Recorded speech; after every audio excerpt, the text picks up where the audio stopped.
Vamos a empezar la sesión académica del mes de mayo. Nos acompaña el doctor Jorge Aquino Matus.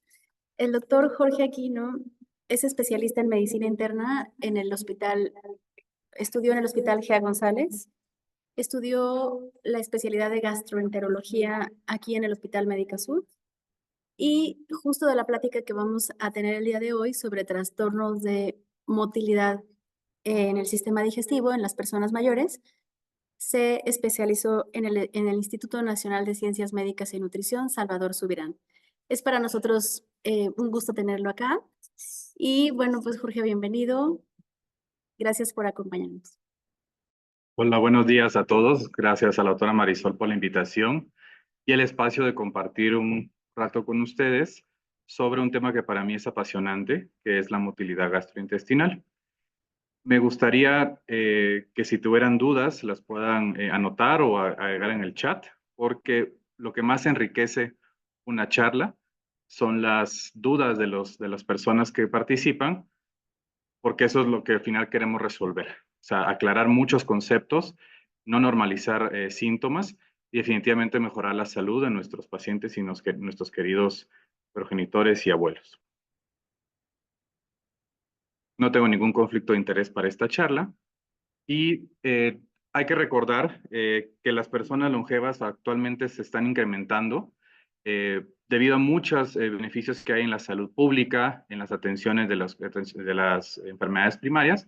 Y en México, el hombre que más años tiene, que está documentado, es el señor Manuel García, que este año cumplió 127 años de edad y es de Chihuahua. Y él vivió, bueno, ha vivido todavía la historia de la Revolución Mexicana, la llegada a la luna, o sea, muchísima historia que guarda don Manuel y por supuesto que es muy enriquecedor el tener y ser capaces de poder atender a estas personas. Se sabe que la Organización Mundial de la Salud proyecta que el número de personas de 65 años o más en todo el mundo se duplica de 761 millones en 2021 hasta más de 1.600 millones en 2050, lo cual es una población bastante importante. Y el número de personas mayores de 80 años también está creciendo, principalmente por lo que les comenté de mejor atención en salud, mejor salud en la adolescencia, en la edad temprana, en las adultas temprana, porque eso le da mucha reserva funcional, nutricional para la edad adulta en el adulto mayor. Y actualmente se sabe que las personas mayores de 65 años eran una de cada 10 para 2012 y serán una de cada 6 para 2050. Entonces nos estamos viendo una población que está cambiando de una población más longeva a una menor población más joven. Además que las tasas de natalidad también se están disminuyendo en la gente joven. Y esto trae a colación un término que es el término del cisne negro. Es una vieja creencia inglesa, el cual el cisne negro consideraban que no podía haber existido hasta que eventualmente lo encontraron. Y esto se traduce a la medicina porque en esta teoría del cisne negro lo imposible puede suceder. Y actualmente se sabe que los seres humanos pueden vivir más allá de los 100 años, hasta 110 años, o don Manuel que está con 127 años. Y por consiguiente tenemos que estar preparados para atender a estos pacientes y conocer más allá de su fisiología y los problemas propios del envejecimiento. Algo que lo vemos con frecuencia es la diferencia que hay entre una edad cronológica y una edad biológica. Y muchas veces uno se siente más viejito de lo que está y muchas personas mayores se sienten más jóvenes de su edad cronológica. Y esto se asocia a un envejecimiento exitoso. La edad cronológica es prácticamente el tiempo transcurrido desde el nacimiento hasta una fecha determinada. Va en continuo independientemente de lo que pase en nuestra vida. Pero la edad biológica, y es a lo que queremos apuntar, es el daño que hay por el paso del tiempo sobre las células y los tejidos que resultan de la genética, los estilos de vida, la alimentación, enfermedades, factores ambientales, entre otros. Es prácticamente la edad fisiológica. Lo que buscamos es que tengamos una menor edad biológica por control de los factores de riesgo, a pesar de que nuestra edad cronológica sea mucho mayor de la que aparentamos. Y eso consideramos como un envejecimiento exitoso. Afortunadamente ya hay mucha más sensibilización para todos estos problemas, porque ya incluso la National Geographic, el New York Times y otros medios de comunicación están haciendo mayor divulgación de los problemas propios de los adultos mayores. Están los nonagenarios, personas que viven más de 100 años y por qué algunos tienen un envejecimiento mucho más exitoso que otros, y es lo que se busca actualmente investigar para tener mejor pronóstico a largo plazo. Incluso se sabe de las supermemorias de algunos octogenarios y algunos atletas de alto rendimiento arriba de los 90 o 100 años. Entonces, parte de lo que necesitamos comprender es la fisiología del adulto mayor, cómo va cambiando a lo largo del tiempo, porque muchos de estos cambios van a favorecer el aparecimiento de los problemas gastrointestinales en el adulto mayor. El tracto gastrointestinal es la principal área de contacto que hay entre los factores ambientales y los patógenos ingeridos. Prácticamente estamos expuestos desde la boca hasta el ano de cualquier evento ambiental que nos puede afectar. Es la mayor superficie de contacto. La piel al final es una barrera, pero la superficie del intestino es mucho, mucho más grande. ¿Qué sucede con el adulto mayor? Tenemos un mayor umbral de sabores, por eso es frecuente encontrar que algunos alimentos los sienten muy ácidos, muy amargos, muy astringentes. También hay menor producción de saliva, lo que puede ser un problema también para el momento de la deglución. Mantienen la boca muy seca, parte es por la atrofia de las papilas gustativas y por las glándulas salivales, y se disminuyen los mecanismos de protección para el reflujo. La saliva es alcalina, tiene un buen contenido de bicarbonato y parte de esa saliva es la que neutraliza el ácido gástrico. Por consiguiente, si perdemos ese mecanismo, se puede prevalecer más efectos de reflujo. Hay mayor prevalencia de disfagia, dificultad para tragar conforme pasan los años y se sabe que arriba de los 80 años hasta el 60% de las personas pueden tener un evento de que se dificulte pasar el alimento. Hay disminución de la motilidad del esófago, se mueve un poco más inefectivo y disminuye también la sensibilidad, por eso pueden tolerar mejor las bebidas calientes, el picante y definitivamente el daño por ácido puede apenas ser perceptible. Hay disminución del tono del esfínter esofágico inferior, que esto puede predisponer a eventos de reflujo. El vaciamiento gástrico puede estar disminuido, por eso suelen también llenarse un poco más rápido cuando están comiendo, eructan un poco más y es parte de la fisiología del aparato digestivo. Hay menor producción de ácido porque la mucosa se va atrofiando, se va adelgazando y les sucede un evento más importante que es lo que conocemos en buen mexicano como el mal del puerco. Al tener mayor consumo de alimentos, una comida muy copiosa, hay más secuestro de sangre hacia el tracto gastrointestinal y por consiguiente menor sangre disponible para el resto del cuerpo. Entonces pueden tener mayor eventos de hipotensión después de comer. En el páncreas hay menor producción de lipasa, eso puede asociarse también a cierta intolerancia a algunas grasas, así como el jugo pancreático. El hígado pierde parte de su posibilidad de regenerarse, por lo que lo hace más susceptible a daño hepático por toxinas o por medicamentos. También le cuesta un poco más metabolizar algunos fármacos, por eso las dosis en adultos mayores deben ser ajustadas, porque pueden tener eventos adversos más fácilmente, porque su metabolismo hepático está disminuido. Y también hay cierta disminución de la producción de albúmina por parte de un evento que se conoce como sarcopenia, que es parte de la pérdida muscular por un metabolismo muscular más incrementado. En el intestino delgado, las fibras nerviosas van disminuyendo. Se puede disminuir en ocasiones la absorción intestinal por atrofia y algunas glándulas del intestino también están disminuidas, por consiguiente hay menos producción de moco y puede favorecer el estreñimiento. Los ganglios del intestino en el colon también están disminuidos los ganglios normales. Hay menor contractilidad colónica, lo que puede predisponer a estreñimiento, aunque no es una regla. No necesariamente el paciente con estreñimiento tiene un tránsito más lento y lo veremos más adelante. Y el tono del esfínter anal también va perdiendo parte del tono y eso nos asocia a mayores episodios de incontinencia o dificultad para retener las evacuaciones. Y todo esto va aunado a procesos inflamatorios de algunas proteínas que el cuerpo genera para combatir infecciones o para inflamación sistémica, que suelen estar más elevados y que pueden explicar algunos eventos también de anorexia, de desgaste a nivel del adulto mayor. Entonces, lo que tenemos que recordar es que las enfermedades gastrointestinales pueden no ser aparentes debido a múltiples factores. Algunos pacientes han tenido muchos años con reflujo, por consiguiente ya ni les duele, ya ni les molesta y pueden haber normalizado parte de los síntomas. Así como también tenemos presentaciones atípicas de enfermedades comunes, la polifarmacia, el múltiple consumo de medicamentos por el adulto mayor para aliviar algunos síntomas pueden enmascarar algunas enfermedades graves también. El aparecimiento de delirium por algunos efectos de infecciones o algunas otras alteraciones y sobre todo algo muy importante, los efectos adversos de los medicamentos pueden favorecer también algunos síntomas gastrointestinales, específicamente en la motilidad intestinal. Algunos síntomas frecuentes reportados por los adultos mayores es la pirosis, que son las famosas agruras, la regurgitación, que se regresa el alimento hacia la boca sin dificultad y de manera no voluntaria, la dispepsia, que es esa sensación de dolor en la boca del estómago o una sensación de vacío, que también reportan mucho, el estreñimiento, la incontinencia fecal, la disfagia, que es la dificultad para pasar alimentos, el intestino irritable, la anorexia, la diarrea, algunas cuestiones particulares que hablaremos al respecto y algo muy importante que es la impactación fecal. Entonces, los eventos adversos de algunos fármacos se pueden manifestar como síntomas o enfermedades gastrointestinales, por lo consiguiente, no hay que minimizarlos y siempre es algo que debemos investigar. Y algo que es relevante también es que el cáncer gastrointestinal desde la boca hasta el ano se incrementa la probabilidad con la edad. Por consiguiente, un síntoma de aparecimiento reciente debe investigarse a partir de los 60 años si nunca en su vida lo han padecido, porque puede ser el primer dato de una enfermedad más grave que podemos estar minimizando. Algunas banderas rojas que tenemos que tener respecto a los síntomas gastrointestinales, lo cual debe ser indicativo de buscar ayuda médica, es el vomitar sangre, eso definitivamente no es normal. La pérdida de peso no intencionada, no es lo mismo que uno haga dieta para bajar de peso o que incluso comiendo lo mismo, siempre baje de peso sin quererlo, que se atore un alimento cuando uno come. Las evacuaciones muy negras como chapopote o petróleo, que se llama melena, y son muy fétidas normalmente. La ictericia, que es la coloración amarilla de la piel y las mucosas. La falta de apetito constante y no asociada a algún otro evento desencadenante.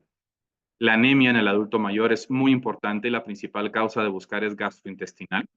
Y la náusea o vómito persistente. Todos estos síntomas deben ser reportados a sus médicos, sobre todo si no los habían tenido antes y no los habían investigado.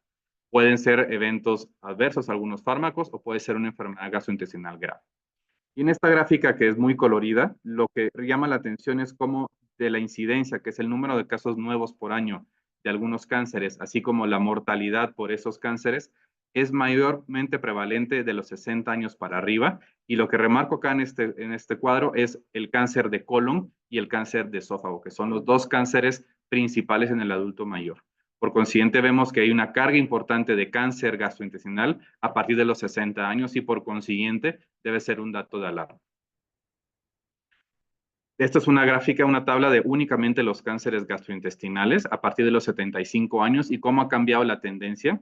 El cáncer de colon sigue siendo un cáncer importante y se ha incrementado en un 40% a lo largo de los años, desde el 90 hasta el 2019. Y el cáncer de colon se puede asociar a anemia, a dolor intestinal, a distensión, a flatulencias y datos sugerentes de intestino irritable, lo cual para estar seguros debemos descartar cualquier otra causa que explique esos síntomas. Algo que siempre nos preocupa es someter a los pacientes arriba de los 70 años a estudios invasivos y que se pueden complicar más, si es algo que tenemos que quitarnos de la cabeza, porque si el paciente es suficientemente fuerte, con un buen estado de salud, y es lo que se conoce como un anciano fit o fortachón, por así mencionarlo, no debería haber un problema de poder abordarlo, porque entonces no vamos a caer en que como es viejito no hacemos nada. Al contrario, si es una persona funcional, es director de empresa y sigue siendo una persona muy útil para su familia y comunidad, no habría por qué no darles un diagnóstico y un tratamiento. Lo que hicieron en este estudio es comparar a 1,300 pacientes arriba de los 90 años que se sometieron a colonoscopía y encontraron que no hubo una diferencia en las complicaciones que cualquier procedimiento tiene respecto a personas abajo de los 90 años. Se pudieron preparar de manera adecuada en el 80% y la colonoscopía se pudo completar en un 90%, que son estadísticas prácticamente iguales a una persona menor de 90 años. Y las complicaciones asociadas a este procedimiento fueron similares, de una complicación por deshidratación por la preparación del colon en menos del 1%, una complicación durante el procedimiento menos del 0.6%, complicaciones a 30 días, mortalidad a 30 días o por el procedimiento menos del 1.5%. Y esas estadísticas son prácticamente iguales en una persona menor de 90 años. Lo que traemos acá, entonces, que la edad como tal es solo un número, si el paciente está en condiciones de ser sometido a estudios invasivos para dar un diagnóstico y un tratamiento y mejorar la calidad de vida a largo plazo. De los síntomas gastrointestinales que platicaremos en la charla partiendo de esta introducción, es la anorexia, la disfagia, la pirosis, que ya lo mencionamos, regurgitación, dispepsia, diarrea, estreñimiento, impactación fecal, incontinencia. De todos estos, el que mayor riesgo de que sea algo maligno tiene es la disfagia. Es el que se atora el alimento cuando uno come, ya sea al iniciar la deglución o que se atore en el camino de la boca hasta el estómago. De todos los demás, pueden no ser tan graves, pero siempre hay que estudiarlos. La anorexia del envejecimiento, que es esa falta de apetito o falta de hambre con menor apreciación de los alimentos y disminución de la actividad física, puede ser asociado a lo que les expliqué de los efectos inflamatorios que tenemos en el envejecimiento. Sin embargo, tenemos que encontrar causas secundarias que generen esta falta de apetito. No es normal que uno de repente ya no quiera comer, porque entonces nos está hablando de que hay algo más de fondo que puede estar bajándonos el apetito. Y lo más importante es que en la pérdida de peso, la principal causa en el adulto mayor es que no come, no necesariamente que está mal absorbiendo. Es que es por la diarrea, es que es por el intestino irritable, no. Normalmente cuando el adulto mayor baja de peso es porque está comiendo menos de lo que debería y hay que buscar la causa. Una de las más importantes es la palatabilidad. Como ya les mencioné, pierde parte del gusto a los alimentos por la sensación que le genera el comer una fruta astringente, le puede generar mucha molestia o algunos alimentos que ni siquiera les da sabor. Lo que se recomienda, si no hay una contraindicación por alguna otra enfermedad, es que se pueda condimentar al gusto la comida, si no es hipertensa, para que tenga un adecuado consumo de sal, no en exceso, pero sí con la preparación de los alimentos, y no restringir los alimentos por miedo a que vayan a irritar o demás. Es mejor que el paciente esté comiendo lo que le gusta si no tenemos ningún daño asociado a que se restrinja absolutamente los alimentos. Y parte de lo que nos permite identificar algunas causas de la anorexia en el adulto mayor es este mnemotécnico que utilizan los americanos, que se llama Meals on Wheels, y es lo que nos sirve para ver algunas causas importantes a descartar de por qué nuestro adulto mayor no está comiendo. Principalmente medicamentos, cuestiones emocionales, si hay ansiedad, si hay depresión, si hay un duelo que no ha resuelto, si el paciente consume mucho alcohol, si tiene anorexia por el envejecimiento o si hay abuso en el adulto mayor, que eso es muy importante, porque muchas veces con la comida también puede ser un tipo de abuso psicológico, abuso físico. Algunas enfermedades a lo largo de la vida, al final de la vida, como demencia por Alzheimer, enfermedad de Parkinson, que ya tienen alteraciones de psicopatología, problemas de deglución, que él haya cambiado los alimentos que consume porque ya no puede tragar bien los anteriores y entonces ha hecho una conducta adaptativa que no nos ha reportado.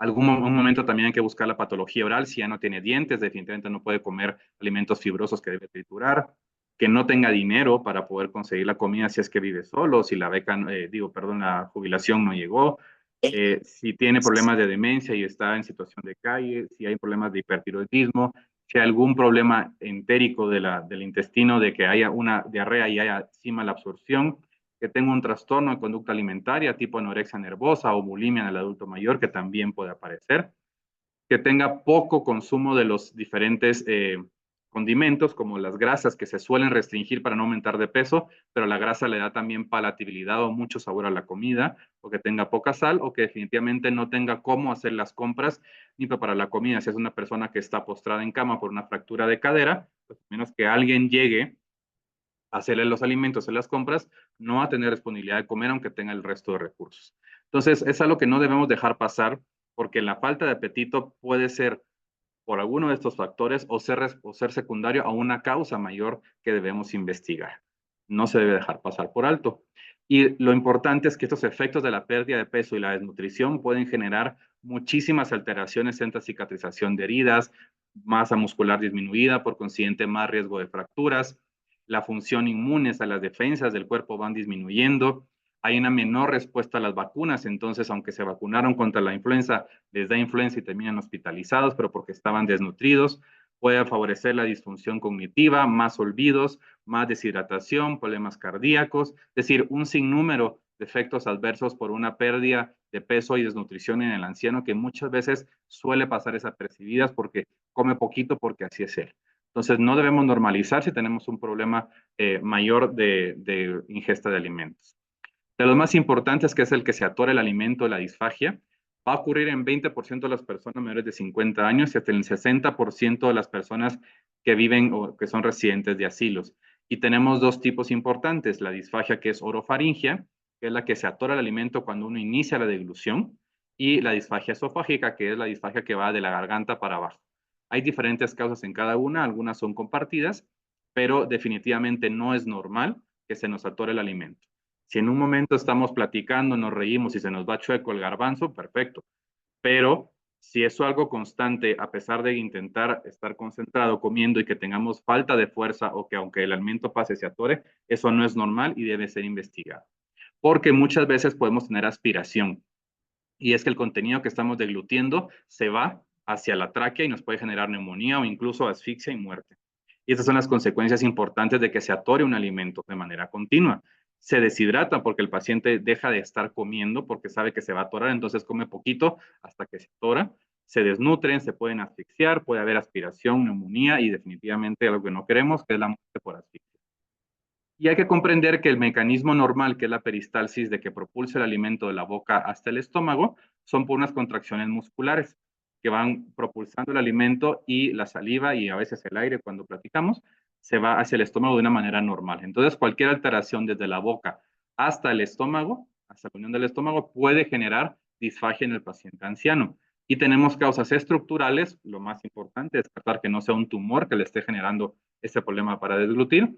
También algunos problemas a nivel de estenosis, que son algunas membranas que se van formando, cicatrices por reflujo constante, algunas alteraciones como divertículos, algunos problemas de los huesos, como los osteofitos, que son unas protrusiones de la columna que se van hacia adelante y pueden estar la columna lastimando el esófago y por consiguiente no puede pasar alimento. Y definitivamente si tenemos alguna enfermedad más grave, como un evento vascular cerebral, si tenemos alguna enfermedad neuromuscular, una dermatomiositis, miastenia gravis, o algunos otros problemas propios del esófago, como la calasia, y definitivamente la enfermedad de Parkinson, demencia tipo Alzheimer, esclerosis sistémica y algo muy importante, los medicamentos. Para saber si el paciente tiene una dificultad para tragar, con que se responda una de estas 4 preguntas, debemos buscar ayuda.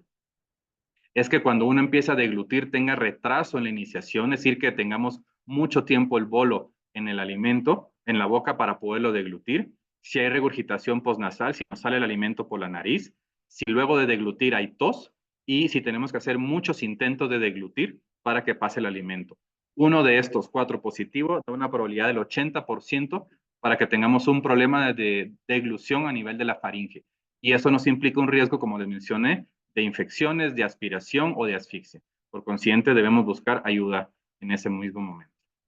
Y algo que se está en desuso actualmente, pero en los libros de medicina aparece, que es el presbiesófago, que es unos trastornos de motilidad del esófago por debilitamiento de las neuronas y menor fuerza de contracción. Ya no se utiliza porque se sabe que no necesariamente el tener estas alteraciones va a generar síntomas. A su izquierda vemos un estudio que se llama esofagograma con bario, que se le da a beber al paciente un medio que es radiolúcido, perdón, radiopaco, que es para que en la radiografía se pueda ver de color blanco, y vemos cómo deglute el paciente, cómo se va al esófago y cómo llega al estómago. Y en este paciente que vemos a la derecha, tiene un esófago que está un poco más dilatado, se ven estas contracciones anormales, pero no necesariamente esto va a reportar alguna patología. Hay menor fuerza de contracción, las zonas de contracción son irregulares, se puede relajar de manera incompleta el esfínter y se debe de abrir para que pase el alimento y puede haber dilatación. Actualmente lo que se sabe es que si estos hallazgos se encuentran y no se correlacionan con un síntoma, no se debe dar importancia. Pero es de los primeros estudios que realizamos cuando un paciente tiene dificultad para pasar alimento en complemento con endoscopía o similares. Y sabemos que los adultos mayores tienen mayor probabilidad de tener un trastorno contráctil anormal. Es decir, tienen más prevalencia o más frecuencia de trastornos de la motilidad con menor fuerza versus las personas adultos jóvenes, así como la probabilidad de tener un estudio normal en adulto mayor es menor que un paciente que tenga menos de 50 años. Este fue un estudio que se publicó acá en México de 1,770 personas investigadas por problemas de la deglución. Y una de las principales causas no malignas de la disfagia es la enfermedad por reflujo gastroesofágico, que la mayoría de nosotros hemos experimentado alguna vez en la vida. Normalmente el alimento baja del esófago hasta el estómago y el esfínter se encarga de cerrarlo. Pero uno de los mecanismos que pueden favorecer el reflujo es que este esfínter sea incompetente o que haya una hernia hiatal, que esto también es más frecuente arriba de los 60 años, y al no tener un buen sello, en esta parte de la unión esofagogástrica, parte del contenido gástrico se regresa y puede estar quemando el esófago.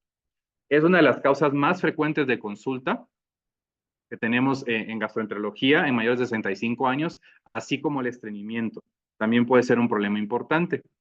Algunos medicamentos pueden favorecer estas relajaciones transitorias, que se abre el esfínter, y los eventos de reflujo, que esto es secundario, por ejemplo, a los calcioantagonistas, nifedipino, diltiazem, que son medicamentos de uso frecuente en adulto mayor para control de presión, por ejemplo.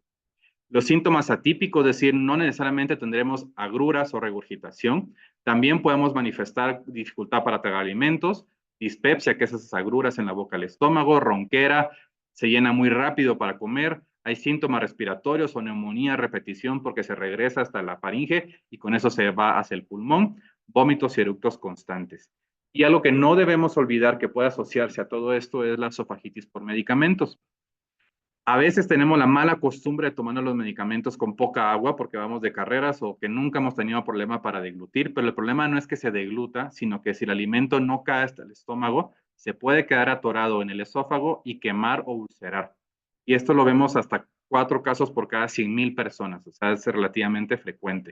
Y los más importantes que encontramos son los bifosfonatos para tratar osteoporosis, antiinflamatorios, se toma el ibuprofeno sin necesidad de agua, eso no es correcto porque se queda atorado el ibuprofeno, puede ulcerar y generar dolor o úlceras importantes o sangrado.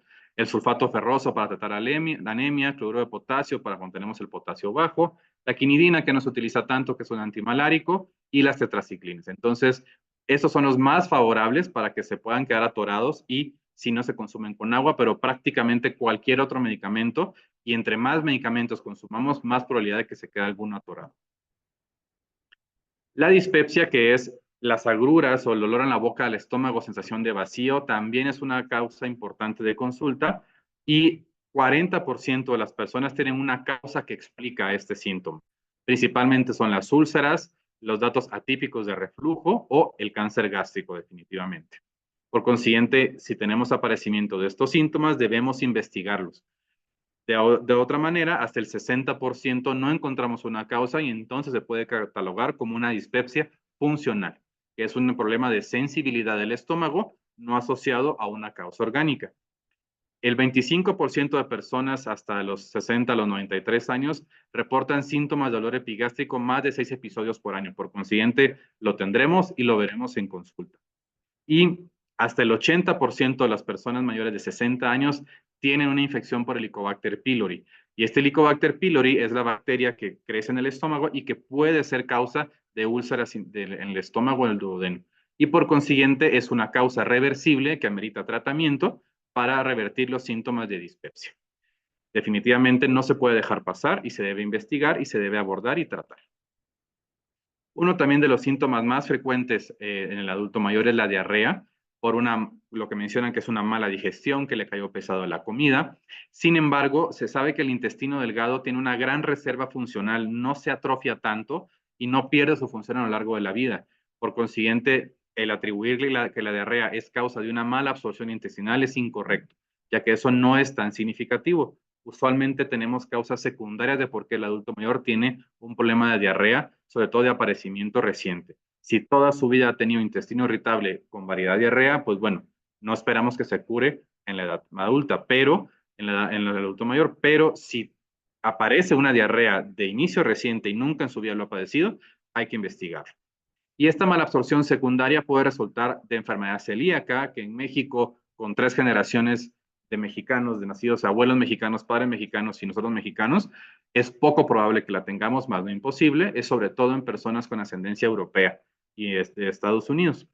Insuficiencia pancreática, que está asociada también a tabaquismo importante, isquemia mesentérica, que es un problema de irrigación de la sangre al intestino y puede generar mucho dolor y diarrea intermitente, y algo que es de los más frecuentes, que es el sobrecrecimiento bacteriano del intestino delgado.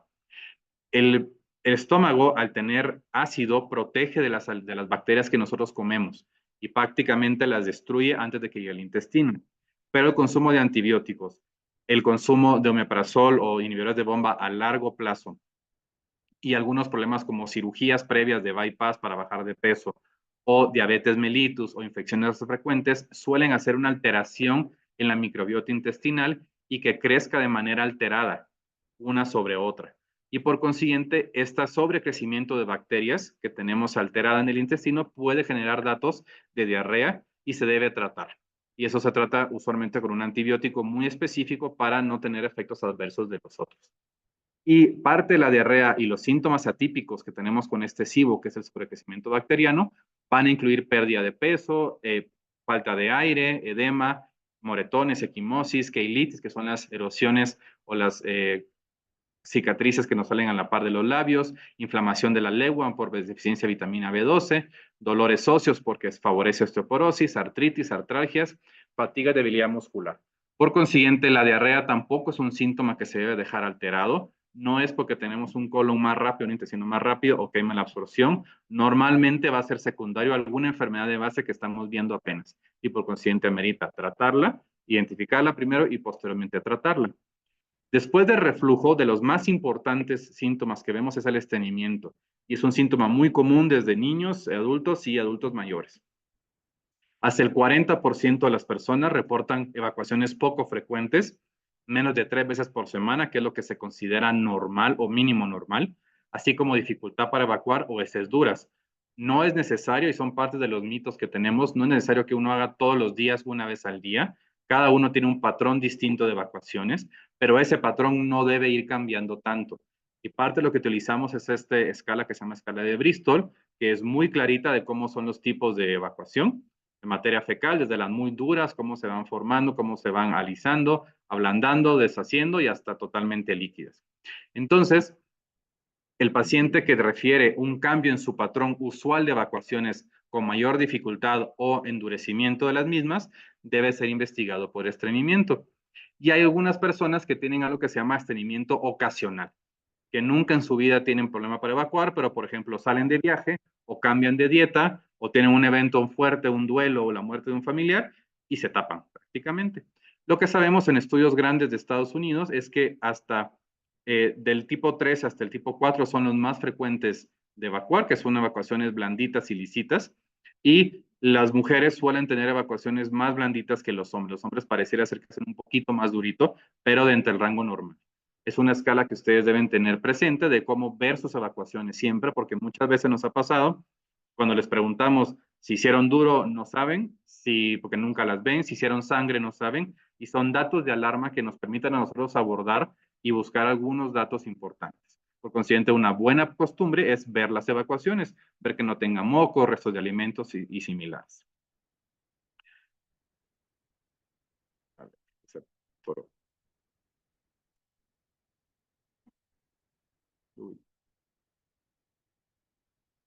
perdón, tuvimos una complicación con la pantalla. Un momentito.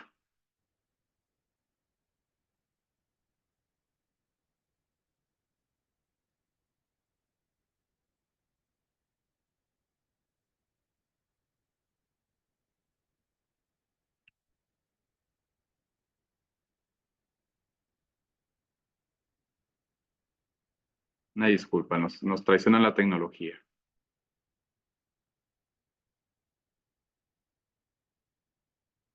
Las dudas que tengan las pueden ir anotando en el chat, porque así las podemos contestar con mucho gusto al final.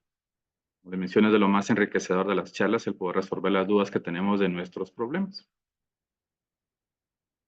Entonces, regresando al estreñimiento, ya estamos a punto de terminar.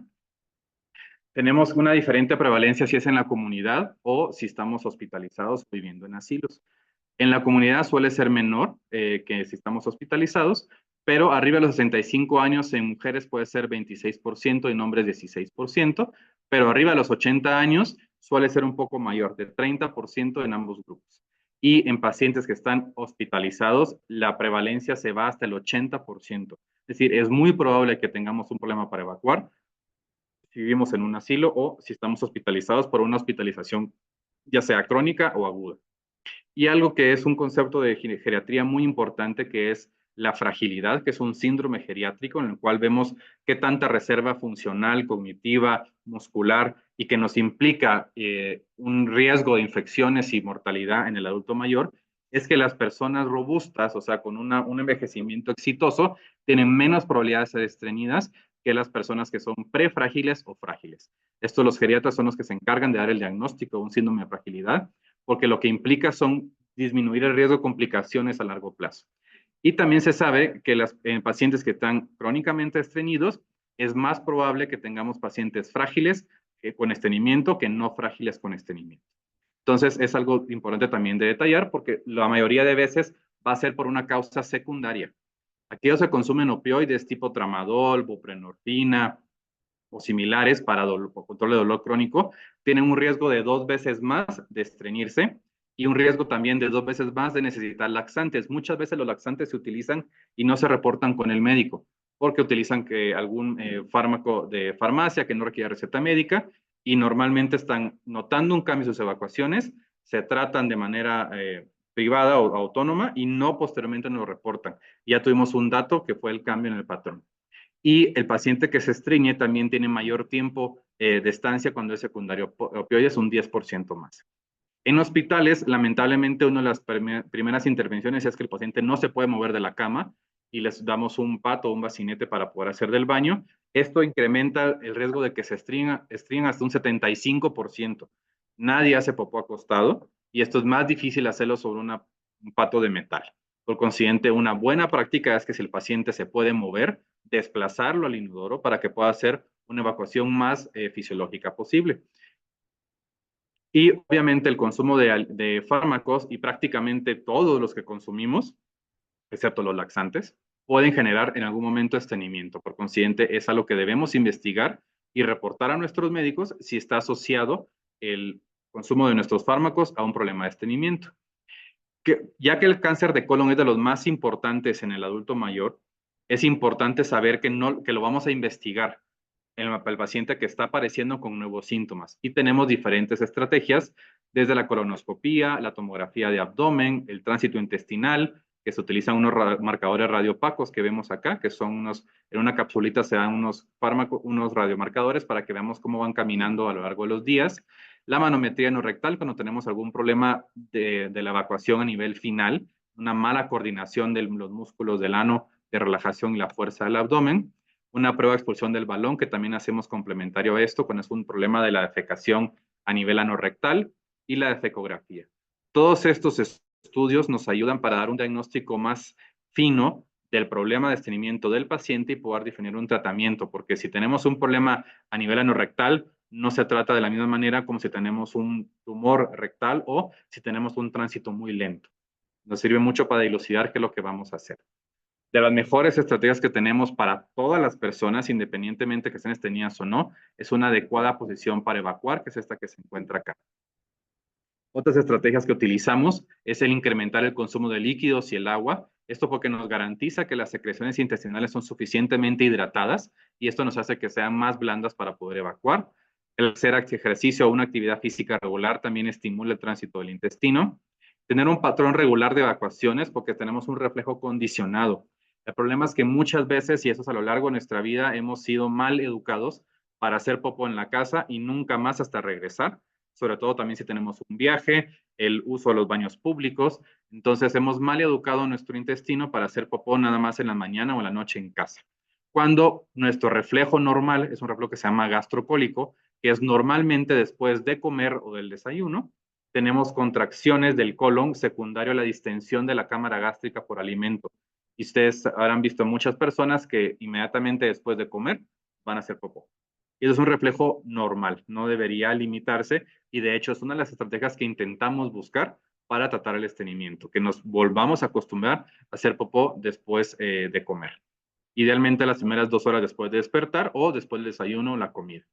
Se debe también sugerir intentar una evacuación 2 veces por día, 30 minutos después de los alimentos, no estar pujando por más de 5 minutos, porque esto nos puede hablar de un problema a nivel anorrectal de la defecación y no debería ser difícil evacuar. Comer no es difícil, debería hacerlo, y eso es un dato que nos puede apoyar para investigar específicamente un problema anorrectal. La respiración diafragmática, mucho lo que se utiliza en el yoga o el tai chi, por ejemplo, ayuda a que se haga una mejor fuerza al abdomen y definitivamente la postura para evacuar, que es esta que ven ustedes acá, es la más fisiológica para hacer del baño. Y una pausa para comerciales, vemos en Amazon se puede encontrar el banquito. El consumo de fibra debe hacerse con cautela en personas con un tránsito lento, que no son la mayoría, pero en ocasiones el exceso de fibra puede taparnos y puede estreñirnos si no lo asociamos a un buen consumo de agua. Una buena estrategia que se puede utilizar es el consumo de los que están disponibles de 2 kiwis al día. Esto demostró en un estudio de casi 200 personas que el comer 2 kiwis al día mejoraba la probabilidad para evacuar hasta 1.5 veces más. Si hacíamos popó 3 veces a la semana, podíamos hacer hasta 5 veces a la semana únicamente consumiendo kiwi. Por consiguiente, es una estrategia que se puede utilizar siempre y cuando no haya una alergia al kiwi o una contraindicación por parte de diabetes o demás. Y esta es la pausa de comerciales. Pueden conseguir el CPUP en casa. La última vez que revisé estaba al 2x1, pero bueno, nos puede ayudar sobre todo para tener una posición más fisiológica para evacuar. La impactación fecal ya es lo último que vamos a ver y estamos en la parte final del tracto digestivo. En ocasiones puede ser un problema porque puede manifestarse con diarrea. Tenemos una materia fecal que está muy dura, que está atorada en la parte final y tenemos heces blandas que prácticamente van escurriendo alrededor de esta impactación, de este trozo de materia fecal que está muy dura y que no logra salir. Y muchos pacientes pasan desapercibido que están con un problema para evacuar, dicen que tienen diarrea, cuando realmente la diarrea es por rebosamiento, porque se están rebalsando.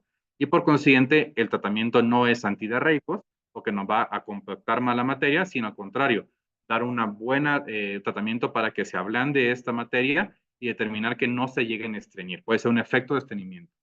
Entre los síntomas principales es obviamente el estreñimiento, dolor abdominal, puede haber diarrea con esas evacuaciones aguadas, pero son las que vienen arriba. Síntomas urinarios, porque puede hacerse una materia fecal muy grandota y pegarle a la vejiga. Y las complicaciones más importantes son que se puede ulcerar el colon e incluso pueda perforarse, que son cosas catastróficas.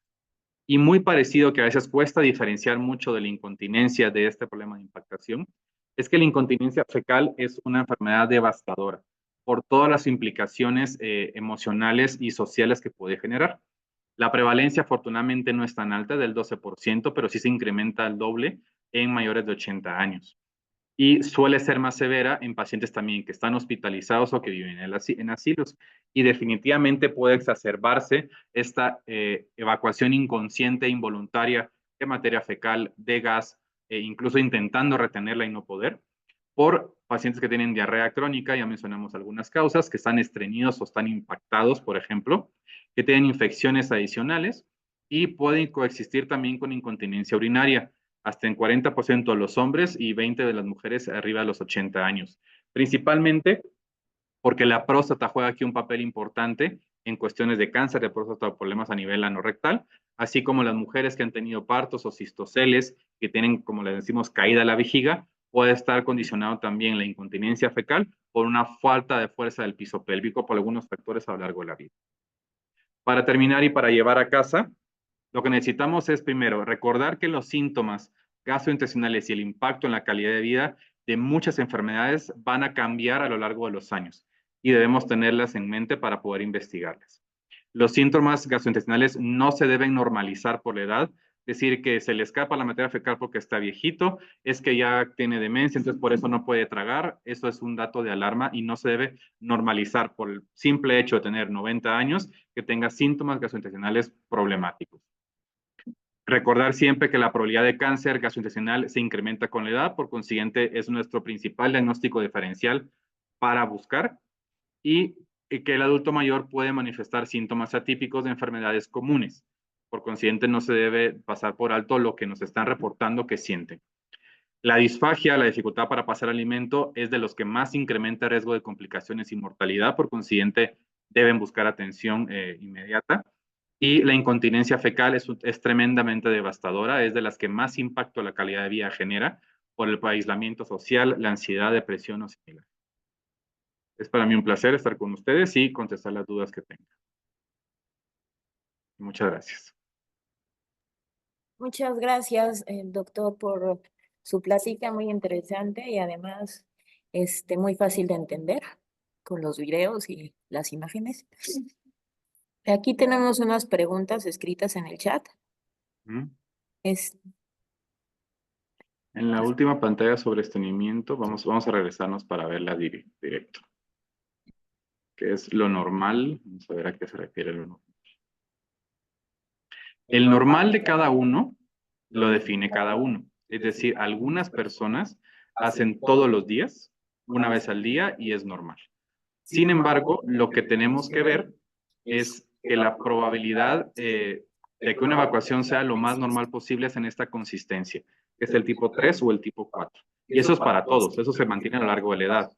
Si toda la vida hemos hecho del 3 y el 4, que son ese como una salchicha rajadita o una salchicha blandita, eso debería mantenerse a lo largo de la vida. Un cambio en el patrón normal de las evacuaciones es un dato de alarma. O nos estamos estreñiendo o nos está dando un problema de diarrea que hay que investigar. No es normal que hagamos siempre evacuaciones aguadas, totalmente líquidas. Y el número mínimo a la semana es de 3 por semana, siempre y cuando toda su vida haya hecho así y no tenga alguna dificultad para conseguir la evacuación. Principalmente porque los problemas anorrectales algunas veces nos generan impactación y es una angustia del paciente de que no se puede sacar la materia fecal, incluso se hace masaje en el abdomen, se introduce los dedos en el recto o en la vagina para lograr evacuar. Todos esos datos no son normales, por consiguiente deben de reportarse porque pueden hablar de una enfermedad más problemática. Entonces, la respuesta es, su patrón normal a lo largo de la vida debe mantenerse siempre igual. Y la consistencia usualmente blandita y sobre todo sin dificultad. La tos puede ser un efecto de reflujo, teniendo como antecedente que me fue indicada una gran cantidad de antibióticos, antiinflamatorios y antivirales hace unas semanas.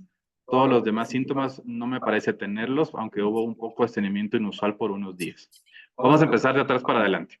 El estreñimiento puede ser secundario a todos los medicamentos que recibió. Si tuvo una infección viral, probablemente tuvo antivirales o tuvo antihistamínicos, y los antihistamínicos suelen disminuir el tránsito intestinal.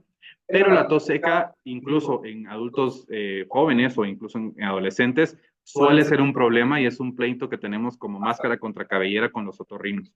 Porque no necesariamente la tos seca es por reflujo, los otorrinos dirán que sí, pero no necesariamente es así. Sobre todo si no tenemos datos típicos de reflujo, en el sentido que se regresa el alimento, tenemos agruras o tenemos dolor torácico, es muy poco probable que el ácido sea responsable de la tos si no tenemos los síntomas típicos. Existen algunos problemas de sensibilidad a nivel de la faringe que pueden manejarse de manera distinta con algunos neuromoduladores que pueden ser responsables de la tos. Y son un tipo de neuritis del laringio o algunas otras alteraciones a nivel estructural que se deben tratar distinto y por eso muchos pacientes con tos crónica no mejoran cuando les damos omeprazol o similares. Buen día. Mi mamá, a partir de sus hemodiálisis, en ocasiones tiene diarrea más frecuentes que antes de las mismas. Afortunadamente le da hambre. ¿Qué alimentos debe consumir? Respecto a alimentos y diarrea es bastante complejo porque no necesariamente los alimentos van a generar diarrea.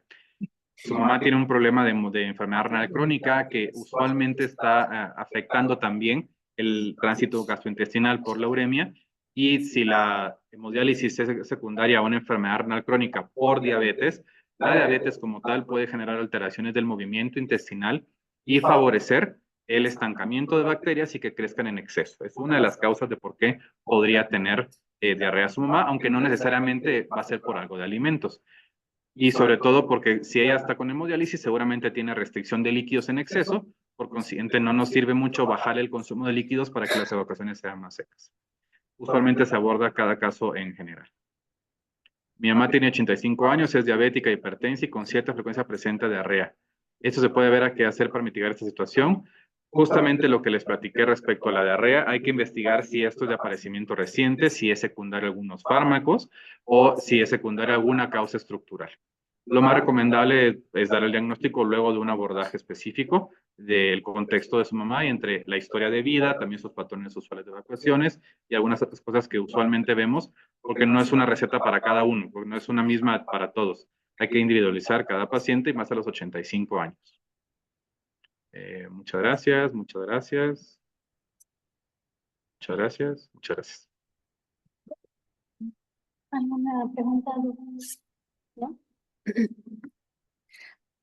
Muchas gracias, doctor. Gracias por todas las respuestas que usted nos dio. ¿Alguien más quiere responder algunas preguntas? Acá hay una interesante. Para las personas con Alzheimer, la movilidad es, me imagino que va a poner ahí, muy limitada. Sí.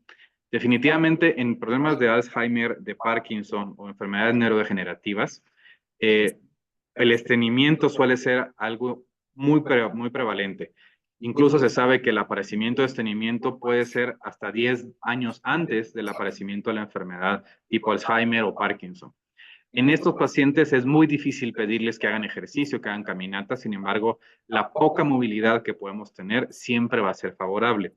En estos pacientes también sabemos que el intestino, al tener este problema de Alzheimer, esta proteína que está alterada a nivel cerebral también está alterada a nivel intestinal. Sabemos que es el segundo cerebro, aunque para mí es el primero, pero esto puede generar ciertos problemas de motilidad. Es frecuente ver estreñimiento, es frecuente ver también diarrea como parte del espectro de la enfermedad de Alzheimer. Entonces, justo debemos aterrizar cuál es el perfil del paciente para poder ayudar y que no se llegue a estreñir y que no tenga una diarrea importante y se deshidrate. Muy bien, aquí hay otras felicitaciones y gracias. ¿Alguien más que quiera hacer una pregunta en el público acá o allá en sus casas? No, pues muy bien, muchas gracias por asistir.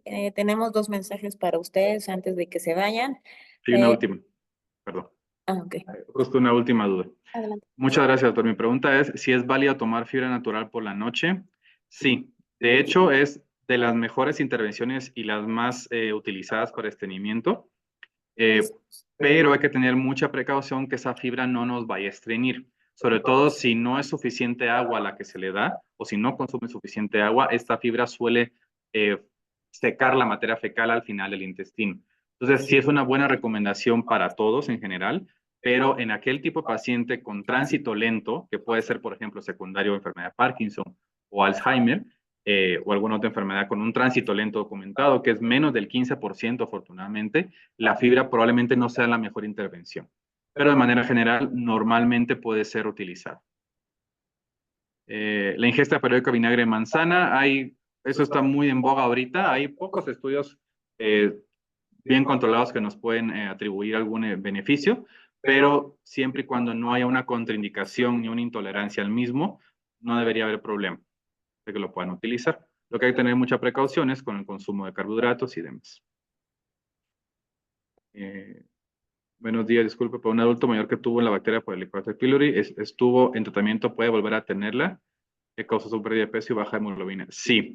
De hecho, en el Helicobacter pylori se sabe que hasta el riesgo de reinfección es de 10% por año. Prácticamente, si nos dio Helicobacter, a 10 años nos puede volver a dar.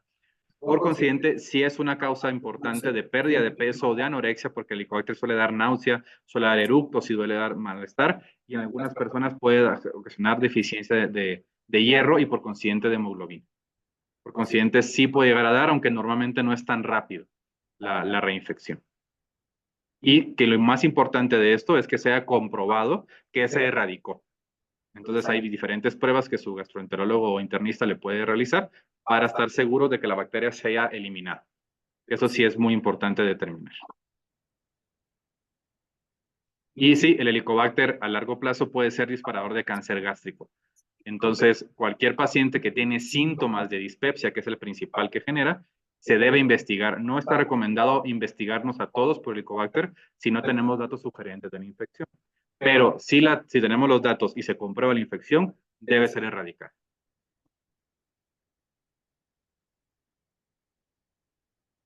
Bueno, quedo a sus órdenes de cualquier cosa.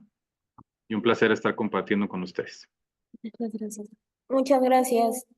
Ahora ya concluimos con la plática, pero les damos 2 mensajes. El primero es para la próxima plática, que es el 20 de mayo, que es la cultural. Ese tutor legal en las personas con discapacidad la va a dar el licenciado Moisés Ramos, que es del Jurídico de América Sur.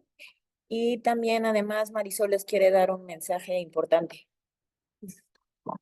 Bueno, pues gracias Jorge, por la plática.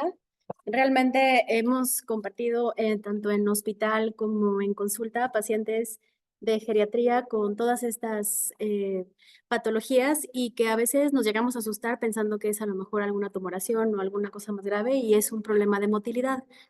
Me permití poner aquí en el chat tu teléfono bueno, el teléfono de tu consultorio con extensión, Sí, por si a muchas alguien le gracias. interesa platicar con él. Y si no, pues nos pueden localizar a través del mail de eventos o en el chat que tenemos de pacientes.